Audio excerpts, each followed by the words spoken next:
Okay, y'all, we're gonna try this again.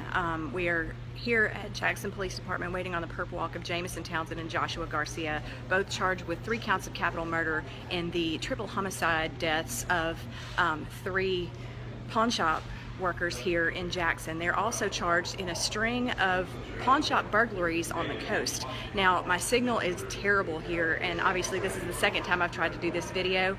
I did it ahead of time to make sure that we have a signal, so you're going to get to sit through some of this just as we wait, but I did want to make sure that you guys knew what we were doing here. There is a heavy police presence here.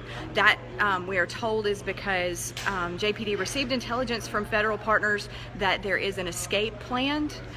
So they are trying to protect against that escape. I'm going to turn the camera around and let you see what we're looking at. Obviously that's where all the brass is up there, and the van is arriving now.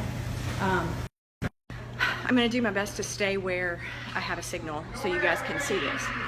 And hopefully we'll be started pretty soon. Again, we are here at Jackson Police Department. Jameson, Townsend, and Joshua Garcia are the suspects involved here. They are both charged with 3 counts of capital murder in the death of 3 Jackson pawn store workers, as well as a string of burglaries, or robberies, no burglaries, I'm sorry, across the coast. So they also had police chasing them up through Tennessee. It looks like we're coming, and they ended up in Kansas.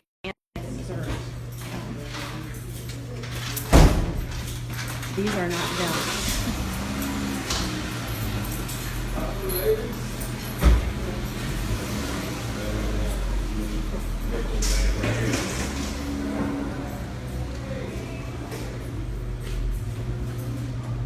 And you can see we've got a lot of media here too.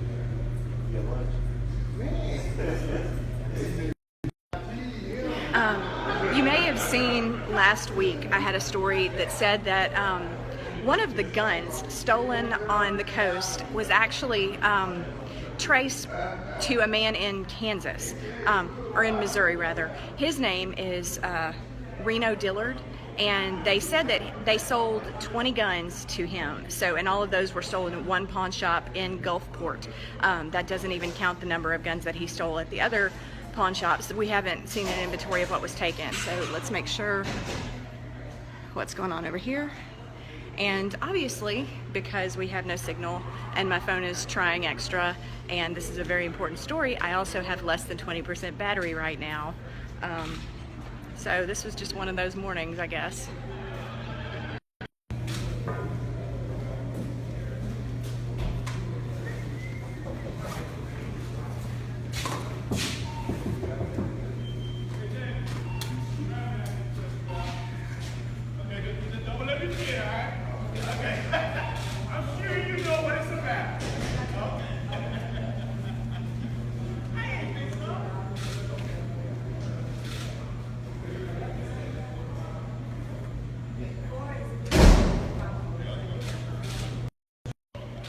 Lily, I see your comment, and one of the things that's interesting about this case is that people are always talking about how dangerous Jackson is, but these 2 offenders actually came from somewhere else. They came into Jackson and committed the crime, and then they left. So while people were trying to pin it as another violent Jackson crime, these were not Jackson offenders, to our knowledge.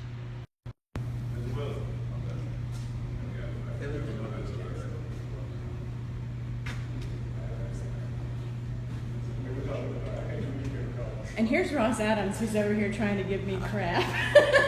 Say hi, Ross. Hello.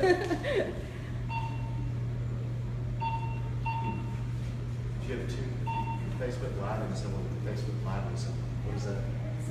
Does that create like a wormhole or what? I think so.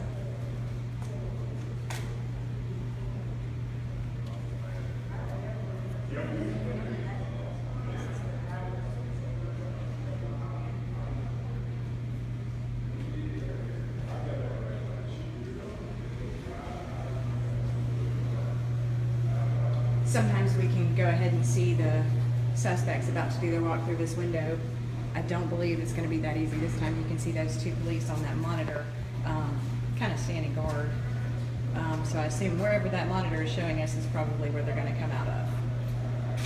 Just to let you guys know kind of what we're looking at here. Again, we're waiting.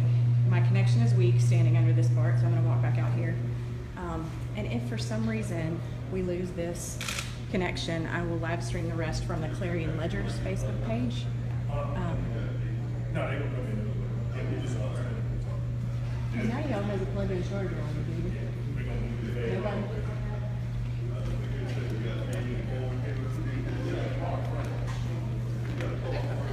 Yeah, that van and everything will be gone. They gonna work it in this week. Unless they change some out. So will they be arriving here or will they be leaving from here? No, they're gonna be around. Okay.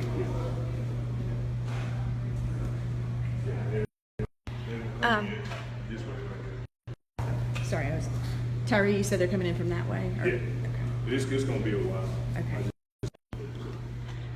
Darlene, I see your question about where are they coming from. At this point, we don't really know because, as I told you, the feds had they had deliberately restricted release of where they were being held. I called last week to find out about the extradition process, and I knew that the governor's office had not requested extradition, the AG's office had not requested extradition, so that meant that they had probably waived it and were on their way back, but I couldn't find them. The jail that they had been booked into at the time did not have them anymore. So I touched base with some federal officials who told me that they couldn't tell me the location that they were being kept. I asked the jail if they could tell me where they were being kept, and they couldn't tell me either. So long story short, this has been a very secret type situation anyway because of the nature of these two suspects, particularly Joshua Garcia. There are a lot of moving pieces of this investigation, as you might guess. Now, because this battery is low and because I'm getting text from the office, and also because we don't know when they're getting here, then I'm going to go ahead and quit this live stream. Check out Clarion Ledger's Facebook page, though. I'll go live from there as soon as we have confirmation that they are on their way in. At this point, we're told that it could be a minute, so I'm not going to go ahead and I'm going to go ahead and cut this one off, and we'll have more from the Clarion Ledger page once we're done here. Also, check out my Twitter at TREX21, where we've got pictures of the police presence outside. And just remember that in a case like this, for every police officer you can see, there's probably one somewhere that you can't see due to the security situation. So that's what we've got from here. We'll have more shortly. For the Clarion Ledger at Jackson Police Department, I'm Teresa Abel.